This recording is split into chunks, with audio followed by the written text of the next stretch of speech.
I'll sing a song of storm-tossed oceans, standing upon my native shore, and dream of climbing cloud-torn mountains while gazing up from the forest floor. Hello. Welcome, I'm Bill. I'm a troubadour.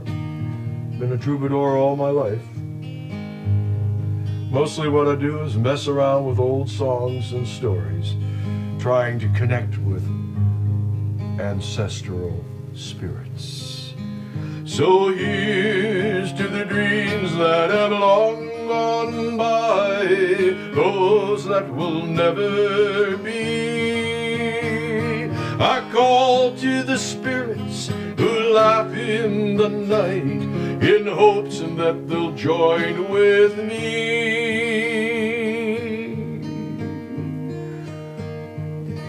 So with the help of a few songs, I'm going to reach out and connect you to a real, honest to goodness American Revolutionary War hero.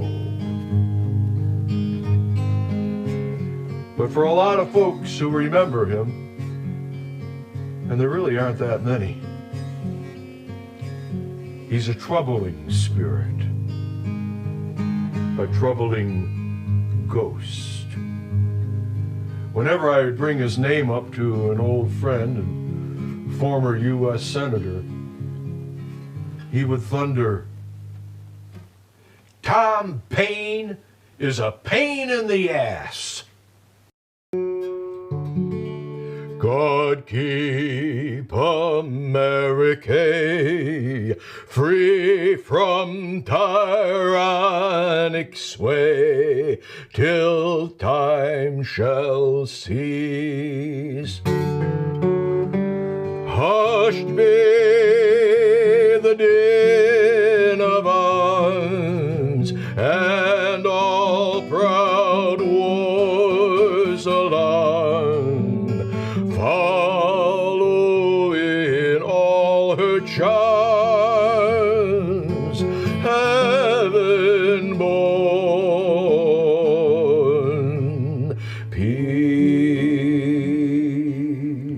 The rebellion in the colonies made me a soldier, a journalist, and an author.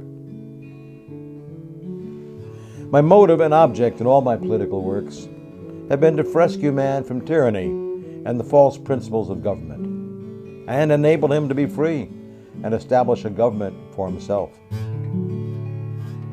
Folks, this is Thomas Paine, our largely forgotten, sometimes reviled, and often misunderstood true hero of the American Revolution. You see, he's the fella that put together that little pamphlet called Common Sense, which basically blew a smoldering ember of, what some might call a self-serving provincial tax rebellion into a worldwide revolutionary inferno for the rights of man, social, political, economic justice. And it stood to reason. You couldn't sponsor this worldwide revolution from a colony. No, you had to have your own nation founded upon these universal principles of the age of reason. It was only common sense. And you know, just from the royalties of that little pamphlet, Thom Paine could have been one of the wealthiest men in the Americas. But he gave it all away to the Continental Army, mostly for socks. I do believe it improper to enrich oneself while pursuing the rights of man. A true walking, talking revolution. Thom Paine. It was his radical and unyielding ways that almost got him hanged in England guillotined in France, he just couldn't shut up. So let's start with a great song by Graham Moore, a Dorset man, an English troubadour, who spent a lot of time chronicling his nation's search for social, economic, and political justice. And he knows an awful lot about Thom Paine. As I dreamed out one evening by a river of discontent, well, I bumped right into old Thom Paine, and running down the road he went. Oh, he said, I can't stop right now, child. King George is after me. He'll have a rope around my throat. He'll hang me from the Liberty Tree. I will dance to Thom Paine's bones. Dance to Thom Paine's bones. I'll dance in the oldest boots I own to the rhythm of Thom Paine's bones. One of the strongest natural proofs of the folly of hereditary right in kings is that nature disapproves of it. Otherwise, she would not so frequently turn it into ridicule by giving mankind an ass for a lion.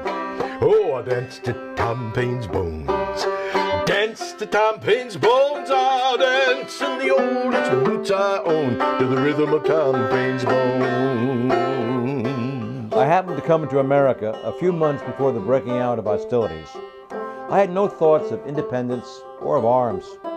The world could not have persuaded me that I should either be a soldier or an author. But when the country into which I had just set foot was set on fire about my ears, it was time to stir. It was time for every man to stir. Well, I only talked about freedom, justice for everyone. But since the very first word I spoke, I've been looking down the barrel of a gun.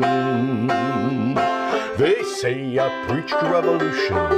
Let me say in my defense that all I did wherever I went was talk a lot of common sense.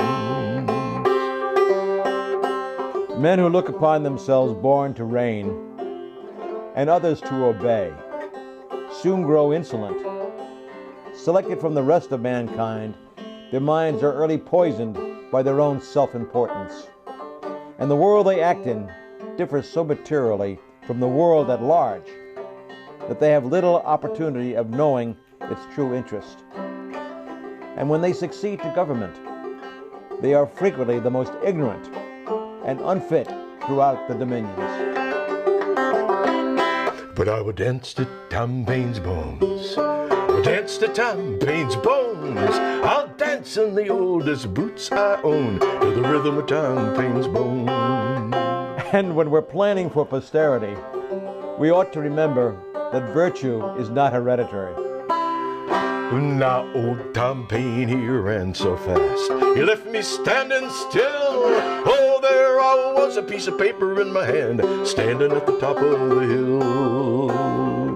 It said, this is the age of reason. These are the rights of man. You kick off religion and monarchy. It's written in Thom Paine's plan. I will dance to Thom Paine's bones. Dance to Thom Paine's bones. I will dance in the oldest boots I own to the rhythm of Thom Paine's bones. A long habit of not thinking a thing wrong gives it the superficial appearance of being right. I will dance to Thom Paine's bones. I will dance to Thom Paine's bones. I'll dance in the oldest boots I own to the rhythm of Thom Paine's bones.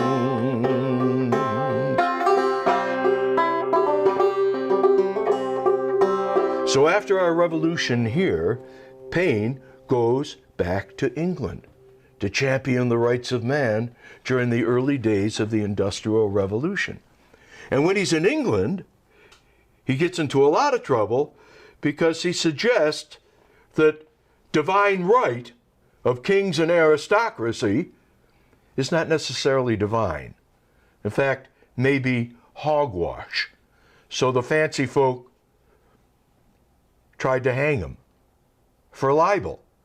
Yeah, libel. If to expose the fraud and imposition of monarchy, and to propose plans for the education of helpless infancy, the comfortable support of the aged and distressed, to endeavor to conciliate nations to one another, to extirpate the horrid practice of war, to promote universal peace, civilization, and commerce, and break the chains of political superstition, and raise degraded man to his proper rank. If these things be libelous, then let me be called a libeler, and let libeler be engraved on my tomb. Yes, I will dance to Thom Paine's bones. I'll dance to Thom Paine's bones. I'll dance in the oldest boots I own to the rhythm of Thom Paine's bones.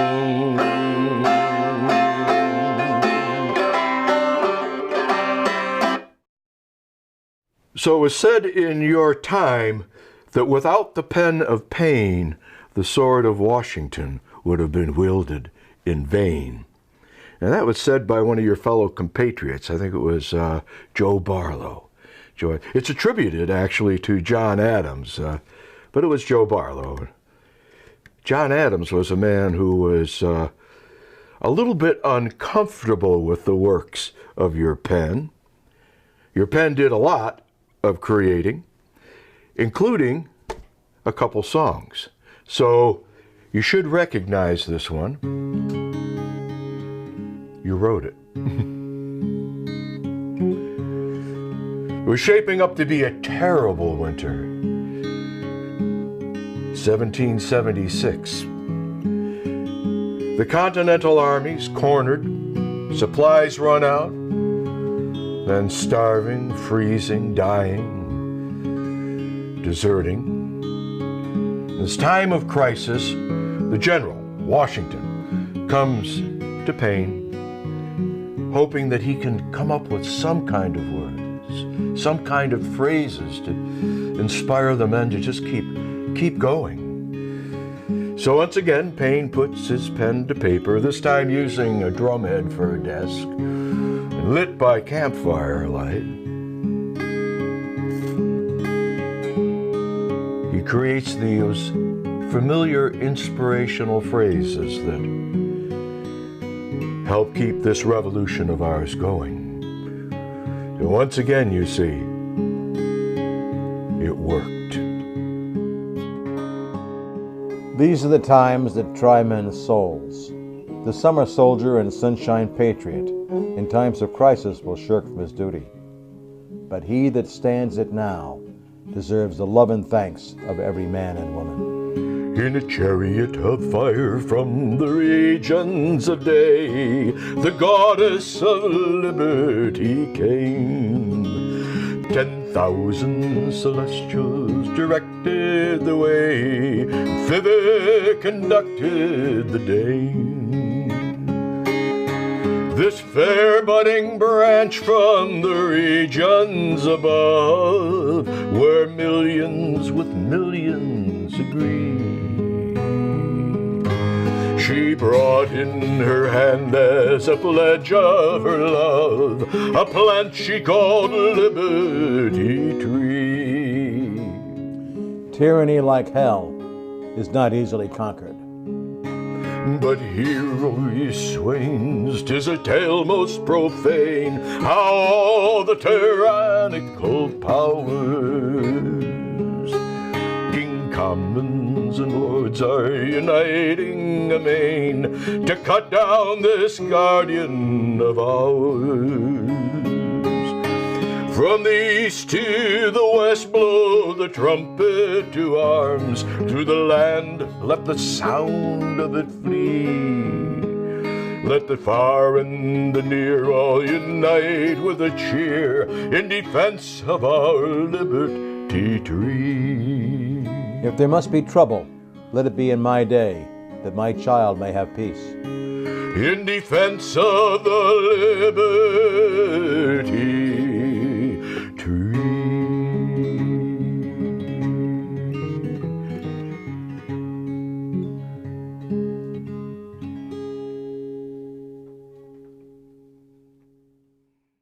then after our military successes here, Paine slips away from our shores and goes back to England and Europe to further seed the revolution. But somehow in the process, folks back in this country are getting alienated, including patriotic conservatives who are just not too keen on the idea of everybody voting. And you, Mr. Paine, were becoming dangerous. The right of voting is inherent in the word liberty. It constitutes the equality of personal rights. To take away this right is to reduce a man to slavery. Slavery. Now there was a major rub.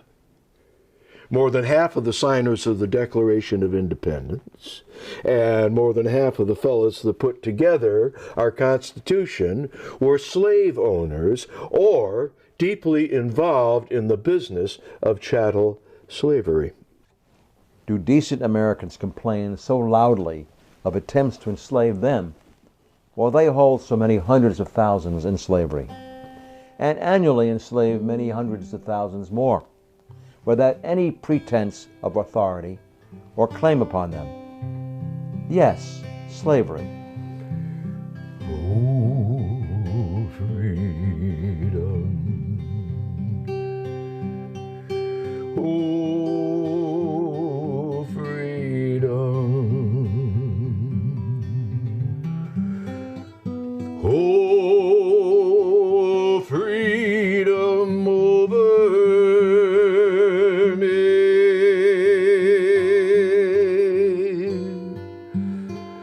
And before I'll be a slave, I'll be buried in my grave and go home to my Lord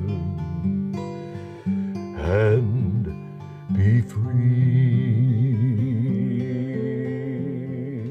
And while other evils are confessed and bewailed, why not this especially and publicly? It was he and his mentor Ben Franklin that were the first to establish an abolition society in the Americas.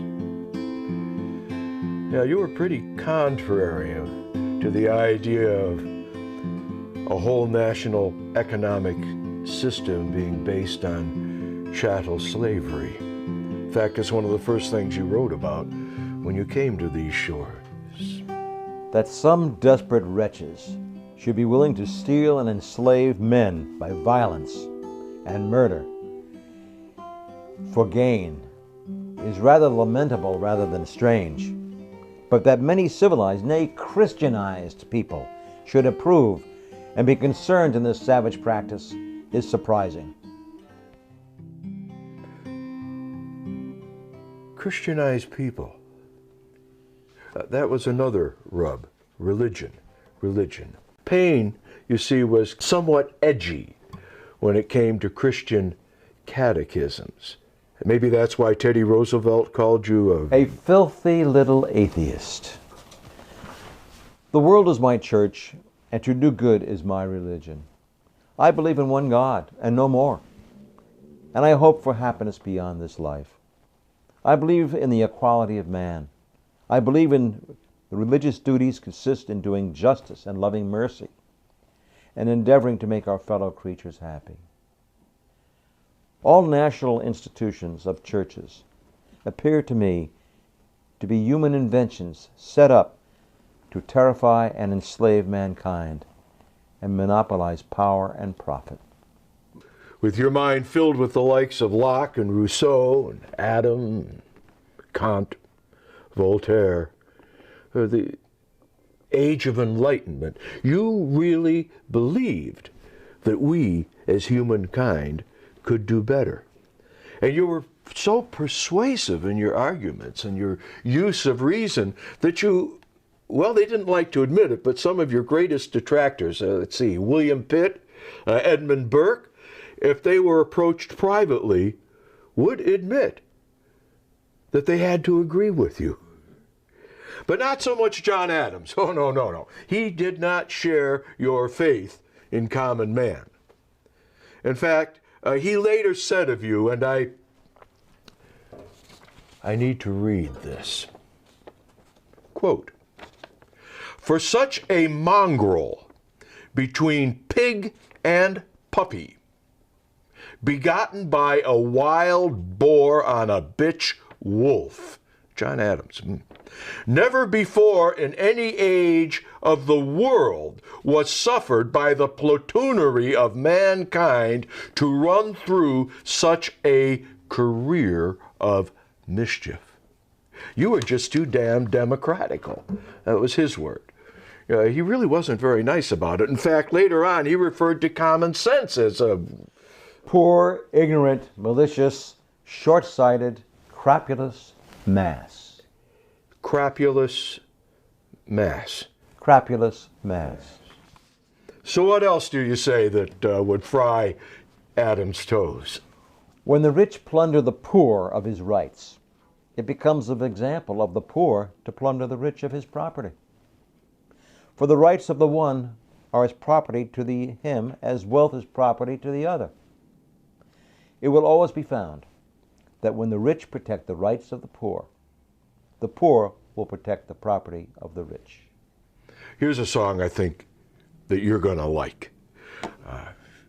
This fella has been referred to as a 20th century Thom Paine with a guitar. I'm talking about the American troubadour Phil Oakes. And he puts together this song while our Congress is declaring him un-American.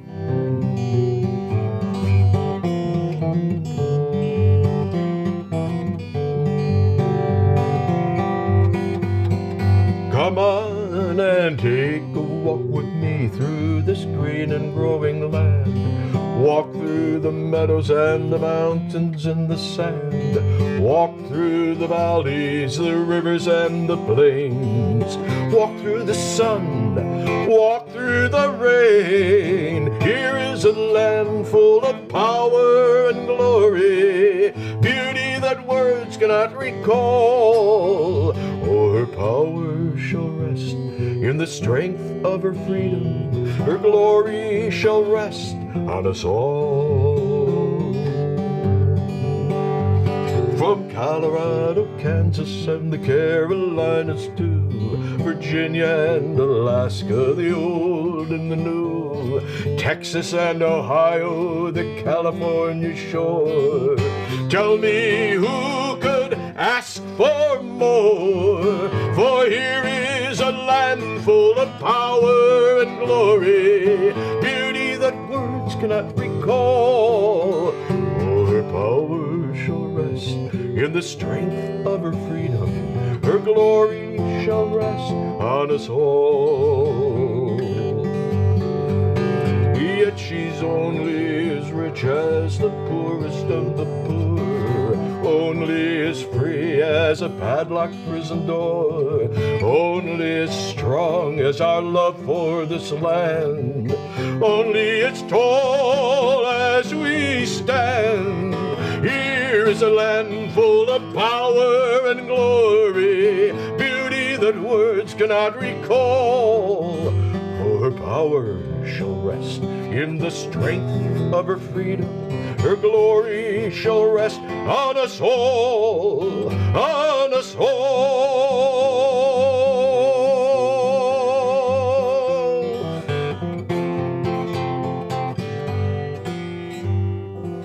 When my poor are happy, my jails are empty of prisoners, my streets of beggars, the aged are not in want, the taxes are not oppressive, the rational world is my friend, because I am a friend of happiness. When these things can be said, then may our country boast of its Constitution and its government.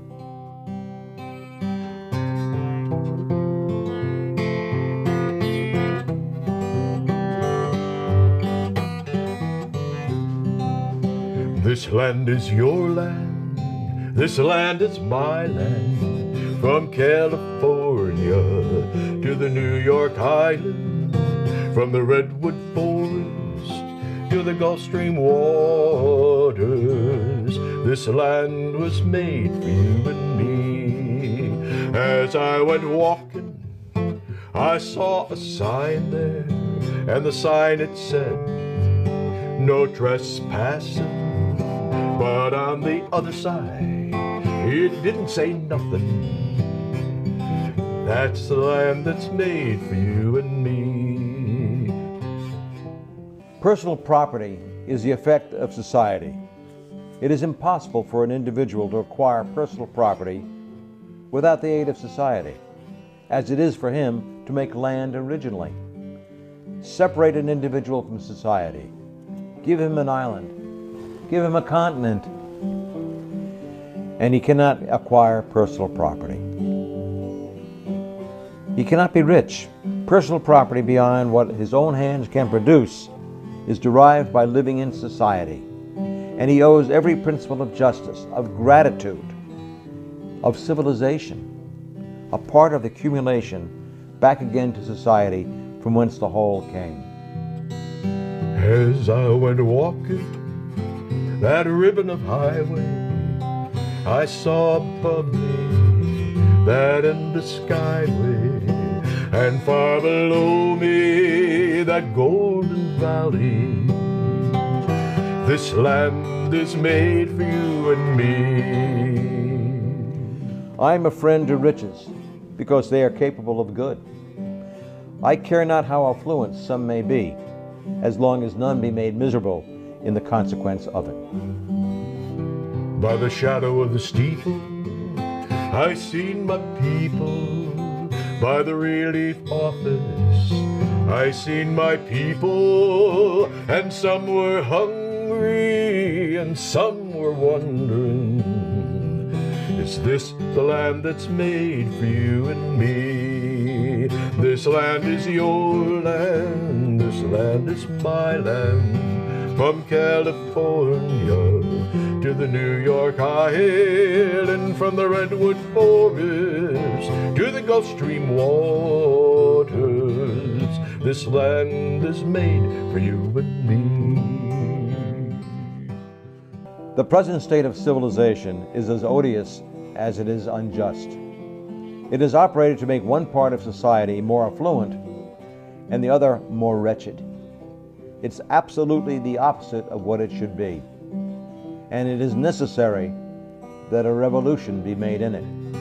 Nobody living can ever stop me as I go walking this freedom highway. Nobody living can ever make me turn back, 'cause this land is made for you and me. This land is your land, this land is my land. From California to the New York Island, from the Redwood Forest to the Gulf Stream waters, this land is made for you and me.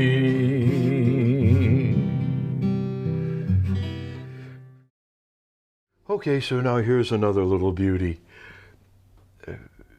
Early 1950s, well maybe, yeah, early mid-1950s, Ed McCurdy, one of our original peaceniks.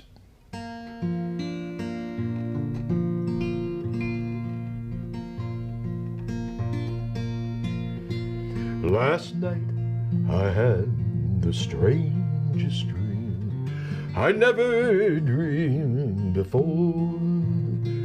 I dreamed that all the world agreed to put an end to war. And I dreamed I saw a mighty room, and the room was filled with men, and the paper they were signing said they'd never fight again. And war, ye gentle graces, if any such there be who preside over human actions, how ye must weep at the viciousness of man. That there are men in all countries who get their living by war and keeping up the quarrels of nations is as shocking as it is true. He that is the author of wars lets loose the whole contagion of hell and opens a vein that bleeds a nation to death. And when the paper was all signed and 1,000,000 copies made, they all joined hands and bowed their heads, and grateful prayers were prayed. Instead of becoming an example of good and moral government and civil manners, sets up the character of ruffian, that of word and blow first, and thereby giving the example of pulling down the little civilization that is gained upon barbarism. Her independence, instead of being an honor and a blessing, would become a curse upon the world and upon herself. Last night I had the strangest dream I never dreamed before. I dreamed that all the world agreed to put an end to war.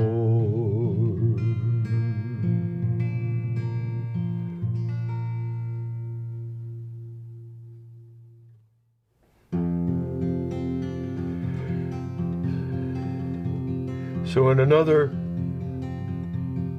earlier time, a little more than a century ago, when it looked like the astonishing greed of a few oligarchs were jeopardizing the very soul of this grand experiment of ours, a poem was written by someone sitting high on the mountain peaks of the Front Range of the Rocky Mountains, looking east out across the high plains toward the Atlantic shore, 2,000 miles in the distance. Inspired by our incredible bounty, our noble purpose, and aware of our human frailty, this poem quickly picked up a tune and became a song.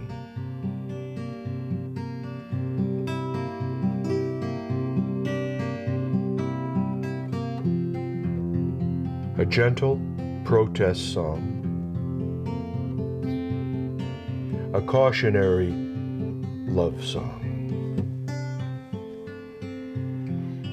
Oh, beautiful for spacious skies, for amber waves of grain, for purple mountains' majesty, above the fruited plain, America, America, God shed his grace on thee and crown thy good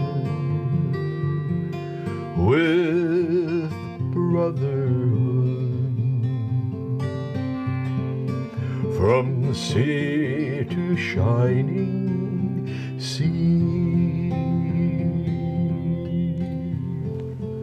Should fair America fall, ah, the painful thought, the noblest work of human wisdom, the grandest scene of human glory, the fair cause of freedom shall fall. Oh, beautiful for pilgrims' feet, whose stern impassioned strides a thoroughfare for freedom beat across the wilderness, America.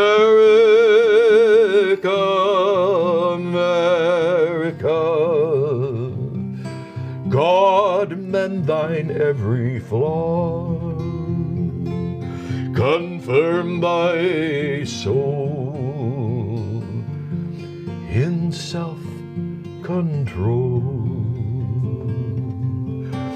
thy liberty in law.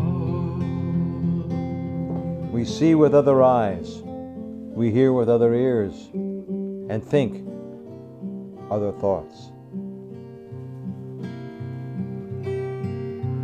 Oh, beautiful for heroes prove in liberating strife.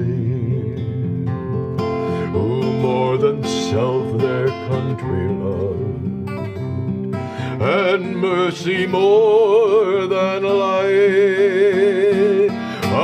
America, America,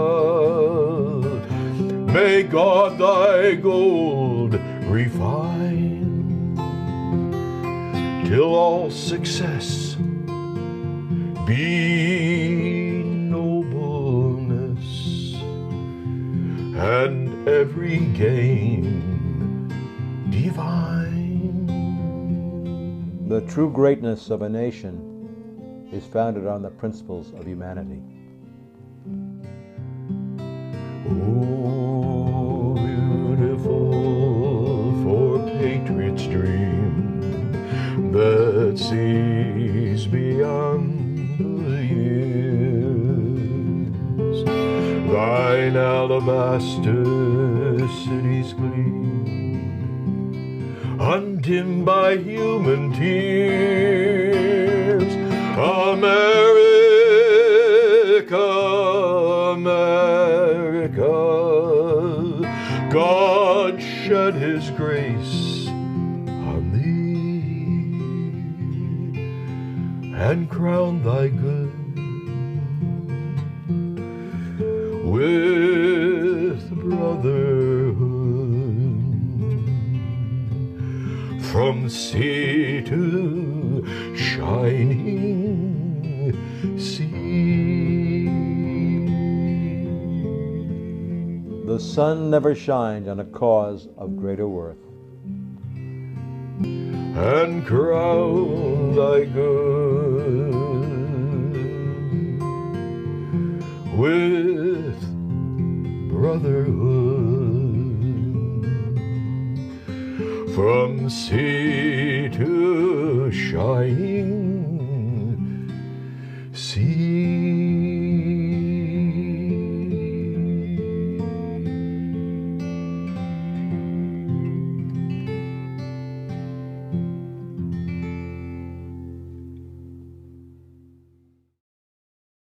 So after many years of, I guess what a lot of people called stirring up trouble, Paine finally came back home. He considered these shores home, but he was not well received. He was largely ignored, sometimes reviled, sometimes even worse, ridiculed. He lived out his final years pretty much in poverty. When he finally died, one of his New York obits read, "Thom Paine is dead. He had lived long, done some good, and much harm." Thom Paine. Yet 10 years later, back in England, an obscenely wealthy early English industrialist by the name of William Cobbett had made himself an enemy of all things Thom Paine. Oh, he hated the very essence of him. Then suddenly he has this epiphany, this catharsis, and he becomes the most enthusiastic advocate or disciple of all things Paine. And when he hears about this ignominious death and burial of Paine back here in this country, he comes across the ocean and in the middle of the night digs up what's left of Thom Paine and carries his mortal remains back to England. His intention is to inter them in a great mausoleum that was to serve as a beacon for the coming revolution for the rights of man and the age of reason. But then William Cobbett suddenly got sick, very sick. He lost his mind, he lost his fortune, and he lost the bones. Yes, Thom Paine's bones. We don't know where he lies. Now Thom Paine, oh there he lies. Nobody laughs and nobody cries. And where he's gone and how he fares, oh, nobody knows and nobody cares. But you know, some do. I will dance to Thom Paine's bones. I'll dance to Thom Paine's bones. I'll dance in the oldest boots I own to the rhythm of Thom Paine's bones.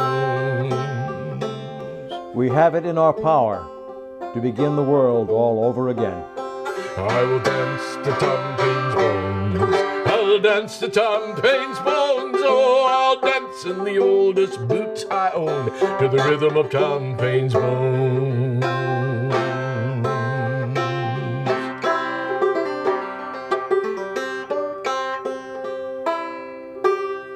Thom Paine. Oh, nobody knows and nobody cares. But you know, some do. I will dance to Thom Paine's bones. I'll dance to Thom Paine's bones. I'll dance in the oldest boots I own to the rhythm of Thom Paine's bones. I will dance to Thom Paine's bones. I'll dance to Thom Paine's bones. Oh, I'll dance in the oldest boots I own to the rhythm of Thom Paine's bones.